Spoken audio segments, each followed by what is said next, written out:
I want you to take a moment and just imagine something for me.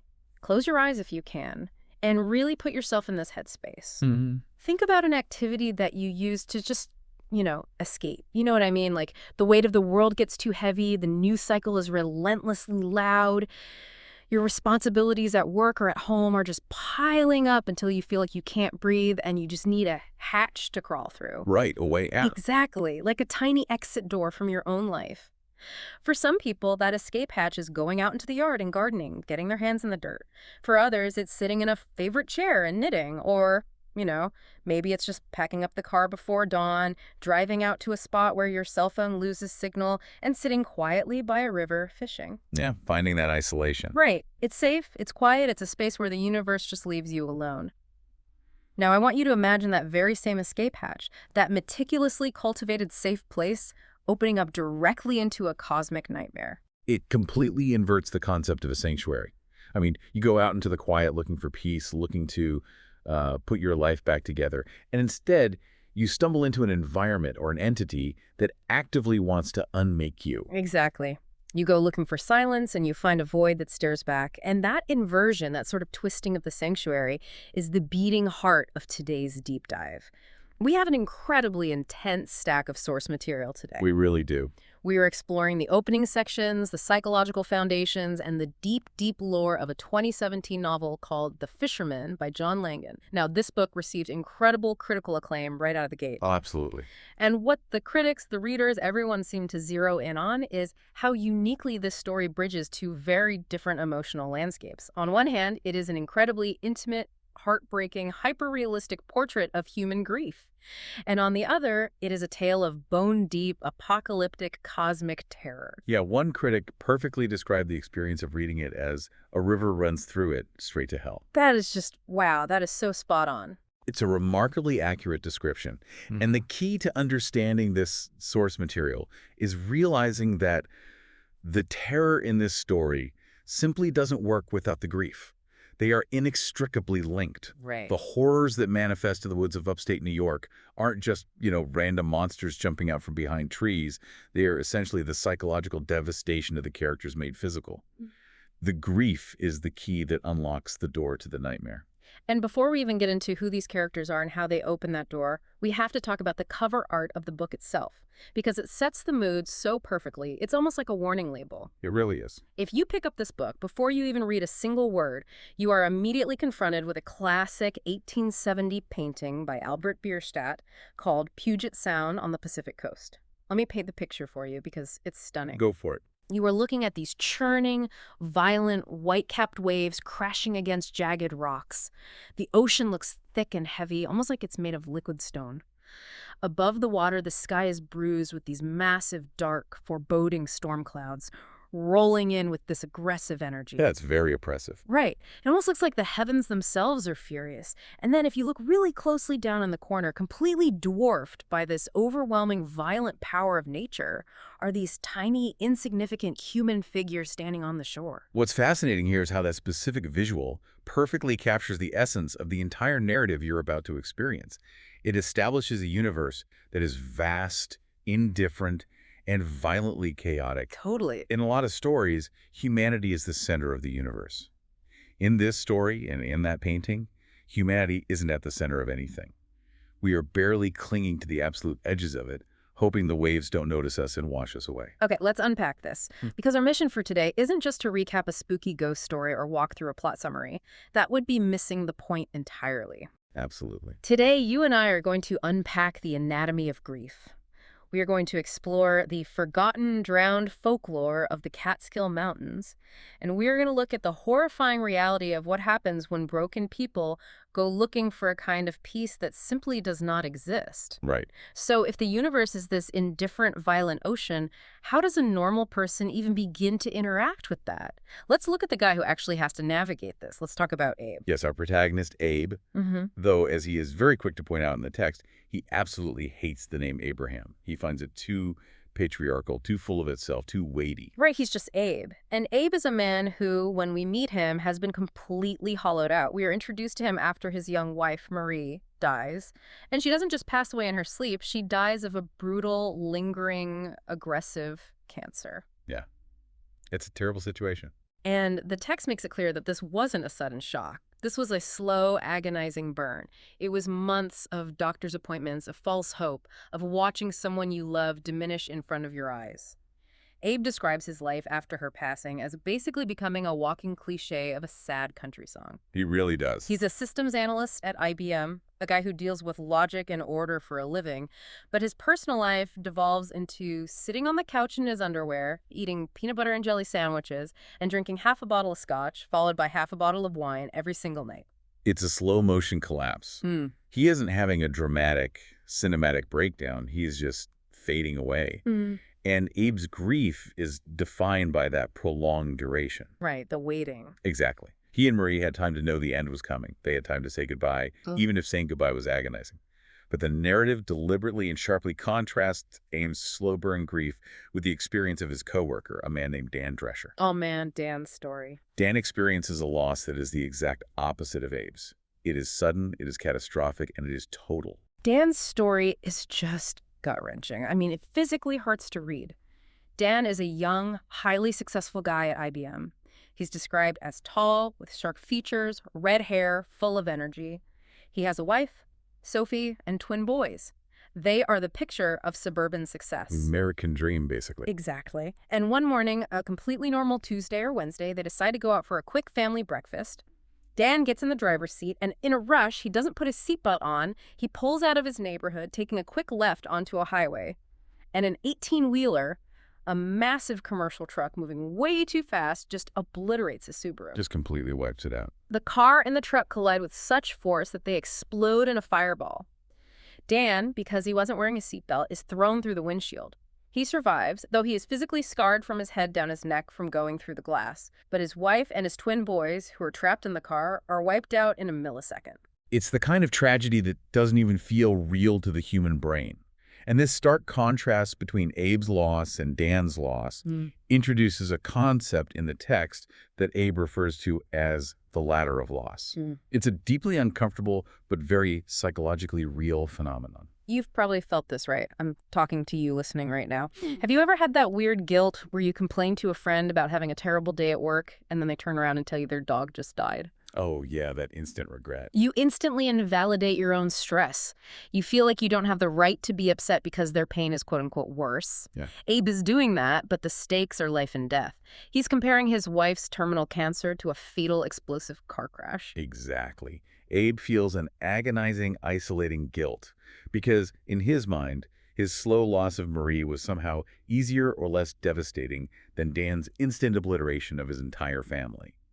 Abe believes they are standing on different rungs of this invisible ladder of loss. And because Dan is so much lower in the depths of tragedy, because Dan's loss was so instantaneous and violent, Abe feels it keeps a permanent wedge between the two men. Abe feels he fundamentally doesn't have the right to comfort Dan because how could he possibly understand? It's that awful hierarchy of suffering we create in our heads where we rank our trauma against everyone else's. But what's even more disturbing than this emotional distance is Dan's physical trauma response. This is where the story starts hinting at the psychological horror to come. Yeah, his routine. Dan goes on leave from work, obviously, but months later he eventually comes over to Abe's house. He's drunk, he's unkempt, his scars are livid, and he confesses to Abe what his new daily routine looks like. Dan wakes up at 4 a.m. every single morning. He drives his rental car to the exact intersection where his family was killed, the exact spot of the fireball. It's just so bleak. And he just sits there, in the dark, and he obsessively watches the traffic light cycle. Green, yellow, red. He rolls his window down and just listens to the mechanical buzz and clunk of the mechanism changing the lights, over and over and over again until the sun comes up. If we connect this specific action to the bigger picture of the story, Dan is exhibiting a profound philosophical crisis. This isn't just grief, this is an interrogation of reality. How do you mean? Well, he tells Abe that looking at the light doesn't bring him comfort. He isn't looking for a silver lining or a memory of his family. Instead, he tells Abe that he views the entire world, everything around them, as a mask. A cheap papier-mâché mask covering true reality. And he is sitting there, staring at the sight of his ultimate destruction, desperately wondering what would happen if you could just punch a hole through that mask. Okay, here's where it gets really interesting and honestly a little terrifying. I was thinking about this mask metaphor. It's like Dan is picking at a scab, but on a cosmic level. Yes, exactly. If reality is a mask, what is the glue holding it together? It's the social contract, right? It's the assumption that if the light turns red, the 18-wheeler is going to stop. It's the assumption of safety, of rules. Dan followed the rules, he pulled out on a green light, and the universe completely ignored the rules and crushed his family anyway. It broke the contract. So now he's looking at the traffic light as the ultimate liar. He isn't just grieving, he's demanding an answer from the universe. He tells Abe that ministers and priests talk about beauty and joy on the other side of the veil, but Dan asks a horrifying question. What if whoever is running the show isn't nice? What if the entity behind the mask is evil or mad or just entirely bored? It's a terrifying thought. Dan wants to punch through reality to find out the truth, even if that truth destroys him completely. This raises an important question for you, the listener, to consider as we move forward. What does it actually take to break a human mind? Is it the loss of loved ones itself? The absence of the people you care about? Or is it the sudden, terrifying realization that the universe is entirely chaotic, unfeeling, and perhaps even malevolent? Right, it's the lack of meaning. Dan isn't just sad. His fundamental understanding of cause and effect, of fairness, of reality itself, has been completely shattered by the randomness of that white 18-wheeler. He cannot exist in a world where that accident makes sense, so he has to believe the world itself is a lie. And that profound, isolating emptiness, that feeling of being completely unmoored from reality, leads both of these entirely broken men to the exact same, seemingly mundane coping mechanism. They both end up standing knee-deep in a river, staring at the running water. Which brings us to what we might call the false peace of the river. Right, because it starts so innocently. Abe, in the depths of his scotch and peanut butter sandwich depression, randomly gets the urge to fish. He hasn't fished in years. But he goes to a local hardware store, buys some incredibly cheap gear, we're talking a rod and reel for under $20, buys a Yankees cap to keep the sun out of his eyes, and just starts sitting by the Sparkill River. It's a very humble start. And the book is very clear. This does not magically cure him. He doesn't catch a trout and suddenly feel happy again. He still has to pack up his gear and go home to an aggressively empty house. But fishing gives him what he specifically calls breathing room. The mechanics of the activity are what matter here. It's the repetitive motion of casting the line. It's the required focus on the current, watching the surface of the water for a break, feeling the tension on the line. It grounds him. Exactly. It creates a highly structured, localized space where he has to be present. In that space, for a few hours, he isn't actively drowning in his grief. He's just a mechanism casting a line. And eventually, recognizing how close Dan is to entirely losing his job and his mind, Abe invites Dan to join him. It becomes this sacred ritual for them. Two guys who have absolutely nothing left, driving out to fish, the Sparkill, the Esopus, the various hidden streams of the Catskill Mountains. And the author gives us these deeply humanizing, quirky details to their routine that just break your heart. Oh, the clothes. Yes.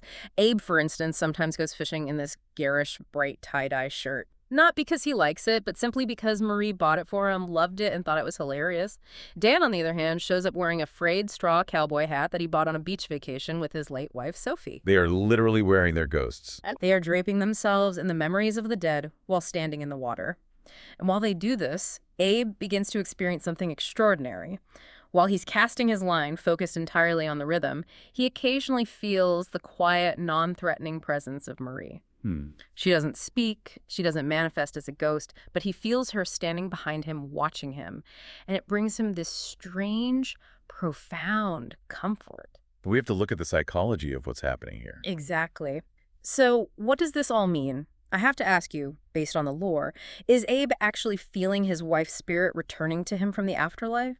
Or is the meditative, rhythmic repetition of fishing just creating a psychological blank space, like a sensory deprivation tank where his brain is so starved for her presence that his deepest, most desperate desires are just projecting a hallucination onto the quiet of the woods? That ambiguity is crucial to the buildup of the horror. If we look at the dual nature of water in global folklore, and specifically how Langan uses it, it perfectly mirrors their fragile psychological states. Okay, how so? On one hand, water is universally a source of life.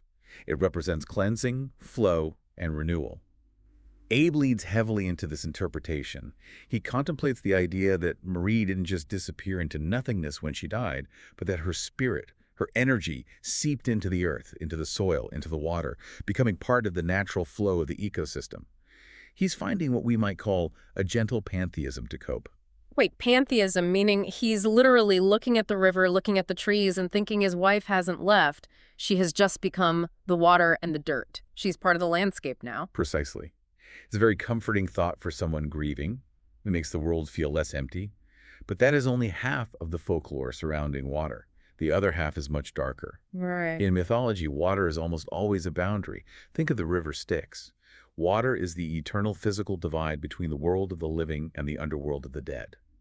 It conceals what lies beneath its surface. You look at the water, and you only see your own reflection. You don't see the depth. Oh, wow. Dan, unlike Abe, isn't finding a gentle pantheistic communion in the water.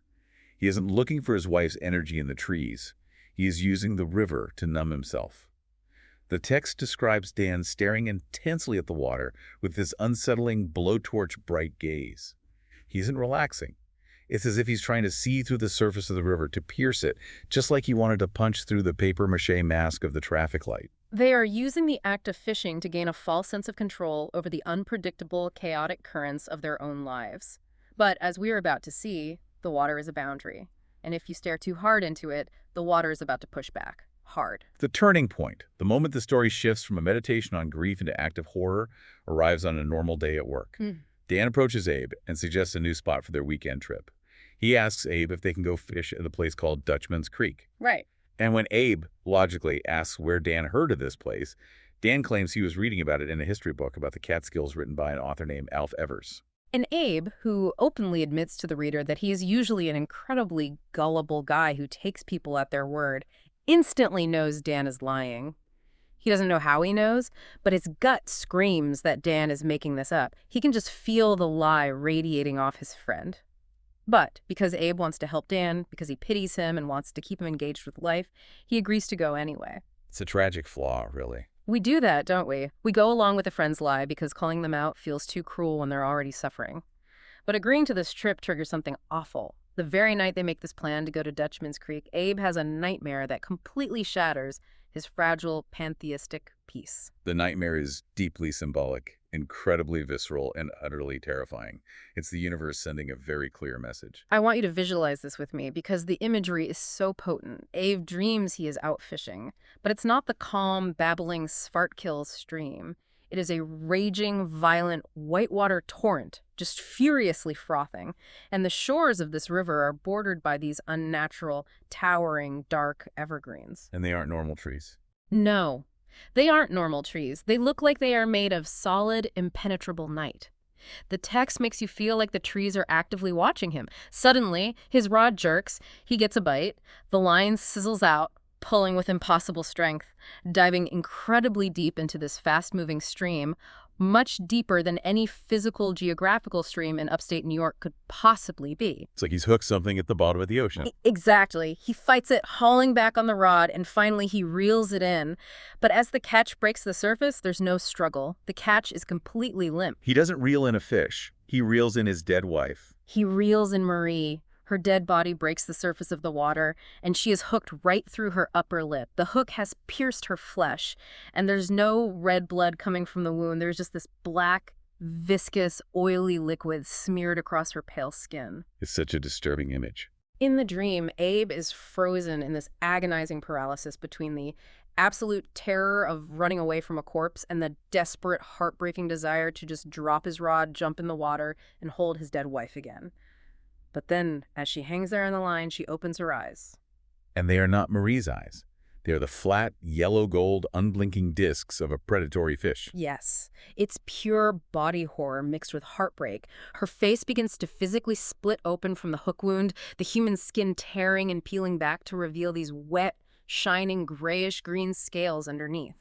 And before she dives back into the raging, unnatural water, dragging Abe violently toward the current, she whispers a warning in this wet, slurred, non-human voice. She warns him about a fisherman, and she mutters a name that sounds guttural, like Der Fischer. It's a profound premonition. It entirely upends the quote-unquote peace of the water he's been relying on. It tells him that whatever is in the water does not want to comfort him. But he ignores it. Right, because human denial is a powerful thing. Abe rationalizes this horrifying vision as just a bad dream, a manifestation of his anxiety, and he proceeds with the trip anyway. On the morning they drive out toward the mysterious Dutchman's Creek, the atmosphere changes drastically. It is pouring rain, not just a shower, but a torrential apocalyptic downpour that makes it hard to see the road. To delay going out into the storm, they stop for breakfast at a place called Herman's Diner on Route 28. Herman's Diner is such a specific vibe. If you've ever driven through upstate New York, you know exactly what this place looks like. It's an old silver boxcar diner decorated entirely in what you might call early Fisherman aesthetic. There were old rods mounted on the walls, dusty taxidermy fish mounts staring blankly at the booth, faded comic strips pinned to a corkboard by the register. Very atmospheric. But the centerpiece of this entire diner is this bizarre, incredibly old, heavily smoke-stained oil painting hanging directly above the pass-through window to the kitchen. It is so coated in decades of grease and cigarette smoke that it basically looks like a giant dark Rorschach test. Abe sits there in the booth, drinking his bitter coffee, and he finds himself staring at this black, curving blotch in the center of the painting. And his brain decides that he is looking at a hooked, twisting pike fighting for its life against the line. And this is the perfect analogy for what's happening to his psychology. The human mind is desperate, utterly desperate to find order in chaos. It's pareidolia. Abe wants to see a fish in the painting because he's a fisherman sitting in a fisherman-themed diner. He needs things to make sense. But it's not a fish. Right. But the painting isn't a fish. It's reflecting the encroaching cosmic horror he is actively trying to ignore. He's projecting a normal terrestrial struggle, a fish on a line, onto something that is fundamentally unknowable and formless. And that unknowable reality, the formless danger they were driving toward, is about to be spelled out for them by the diner's cook. He's a tall, very pale, unhandsome man named Howard. When Abe casually mentions over his eggs that they are headed out in this rain to fish Dutchman's Creek, Howard has a physical, visceral reaction. He just freezes. He stops dead. He turns pale as milk. And he immediately calls out Dan's lie from the office. Howard knows the area, he knows Alf Ever's history book inside and out, and he knows for an absolute fact that Dutchman's Creek is not in it. Howard tells them point blank, no sugarcoating, the creek is a hungry place. It has swallowed men whole. It takes people who go looking for it.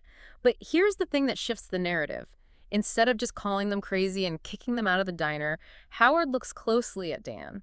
He sees the desperation. He recognizes the blowtorch stare. He realizes these two broken, grieving men aren't just looking for a spot to cast a line. They are being drawn to the creek by a magnetic, gravitational pull beyond their control. So with the apocalyptic rain hammering against the diner windows, Howard pours himself a cup of coffee, sits down at their booth, and decides to tell them the true, hidden, terrifying history of the area, desperately hoping the sheer horror of the truth will turn them around and send them home. This is where the source material pivots deeply into lore, stepping back in time to the 1840s.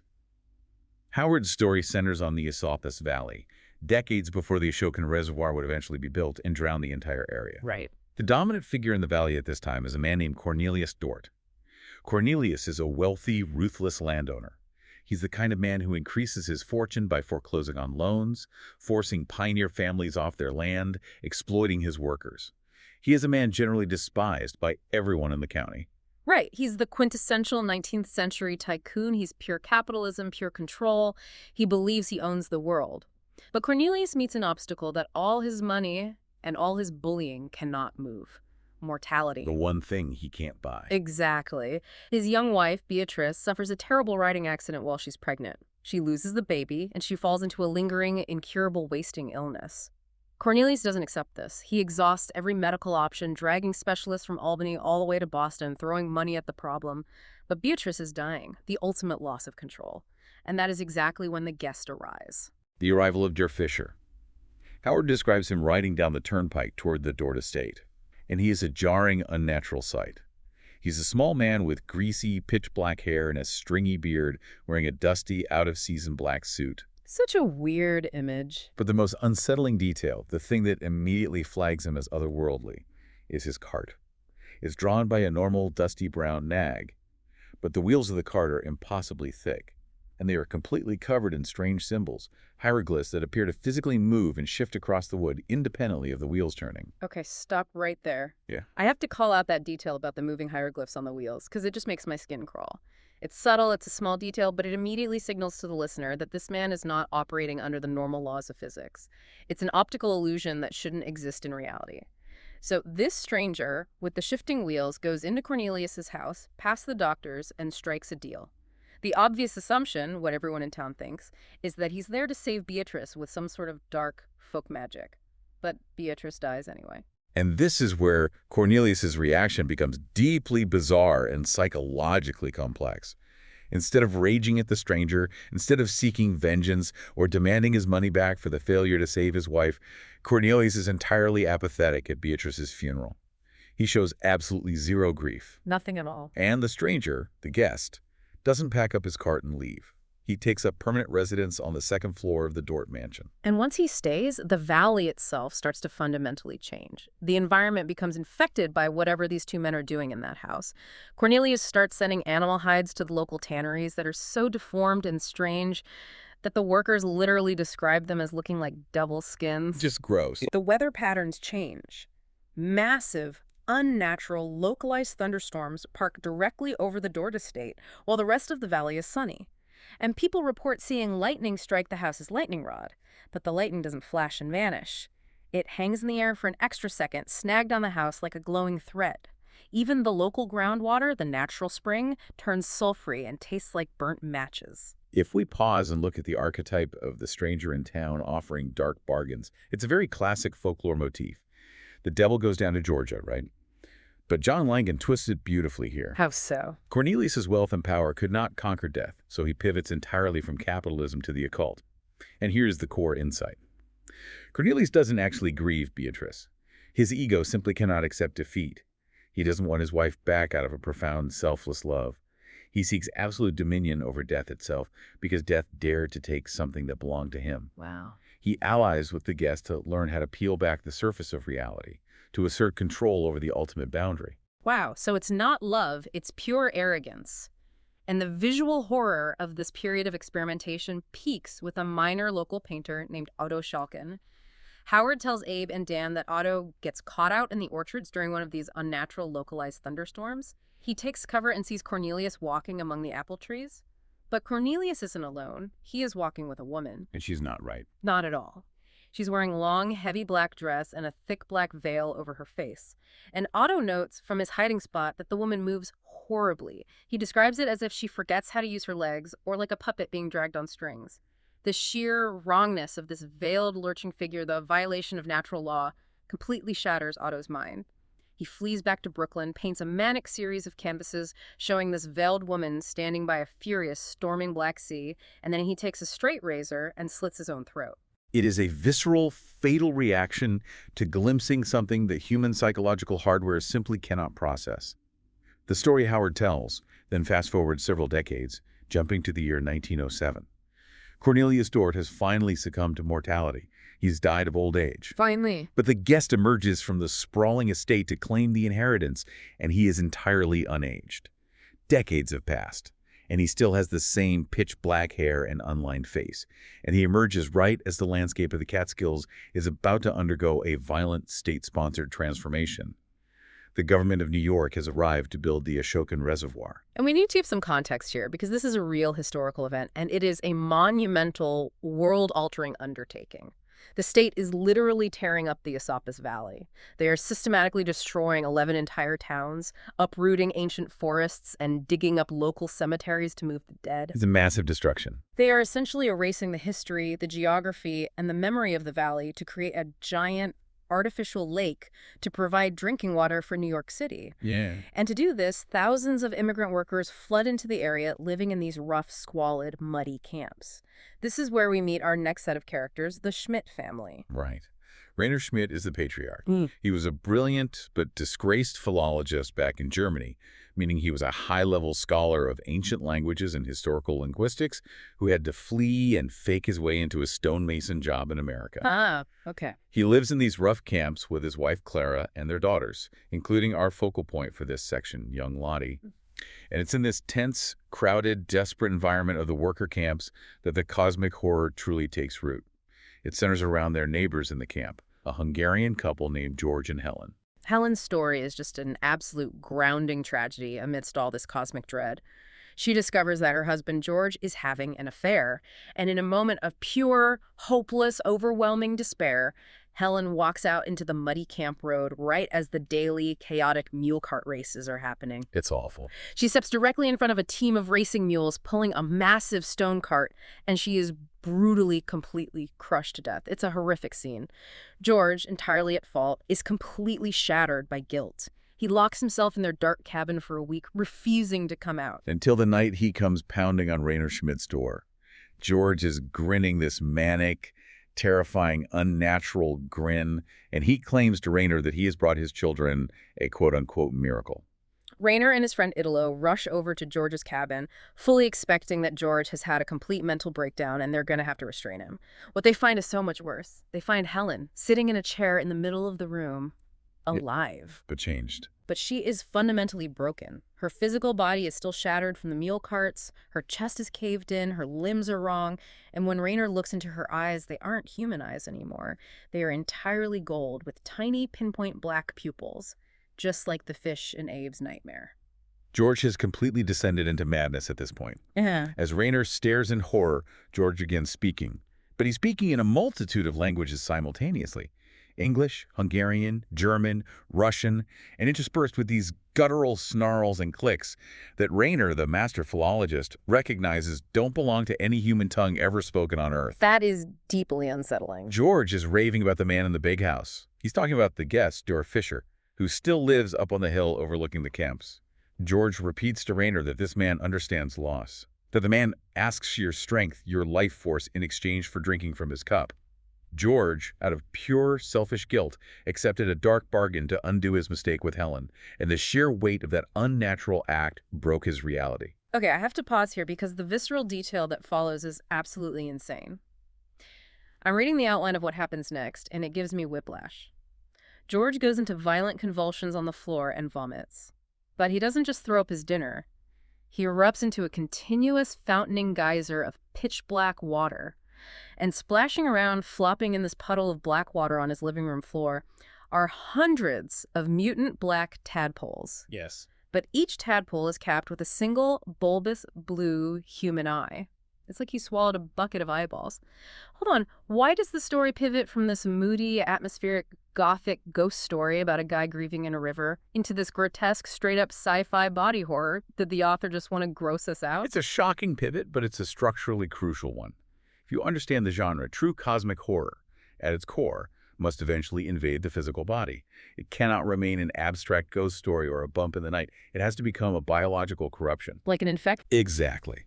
The horror of Fischer, the true terror of what he represents, isn't just that the universe is haunted by ghosts. It's that reality itself is fundamentally infected by something alien and hostile.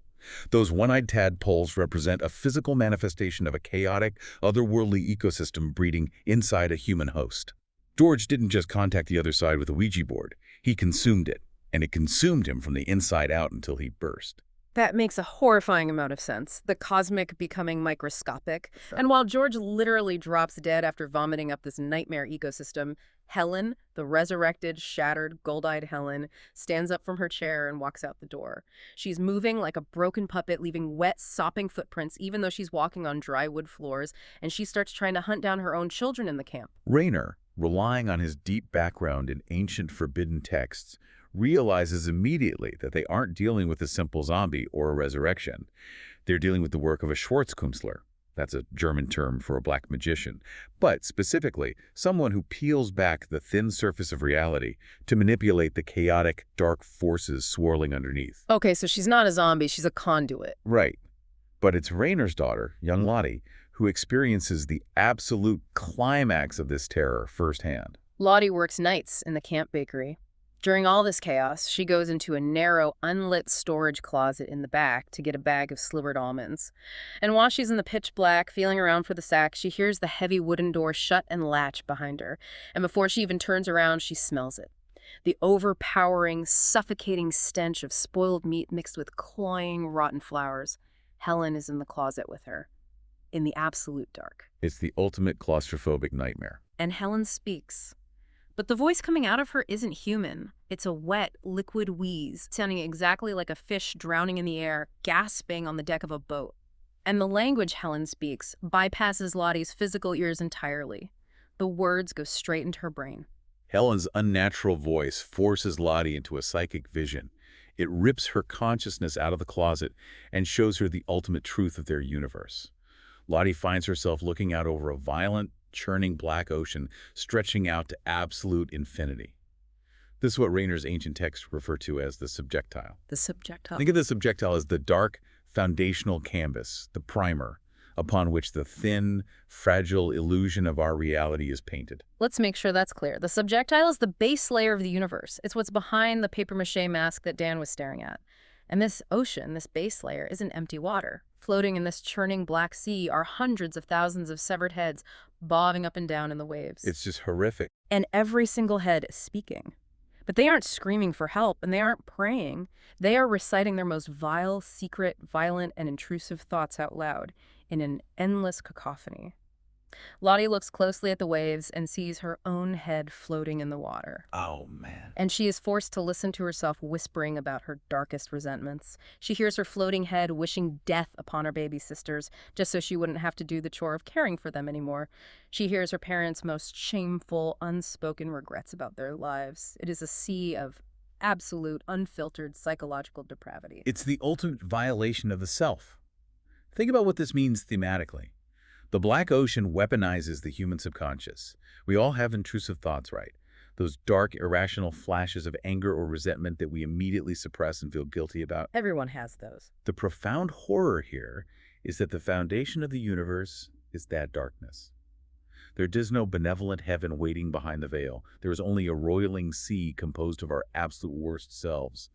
And just when Lottie thinks she can't take the noise anymore, it gets worse. Yeah, out of nowhere. She watches as the black water parts, and a leviathan rises from the depths. A monstrous, titanic mouth with jagged teeth the size of houses, rising up to blindly swallow the sea of screaming heads. The sheer scale of it, the absolute cosmic insignificance of humanity in the face of this leviathan, threatens to extinguish Lottie's consciousness entirely. She's about to die of fright in that closet.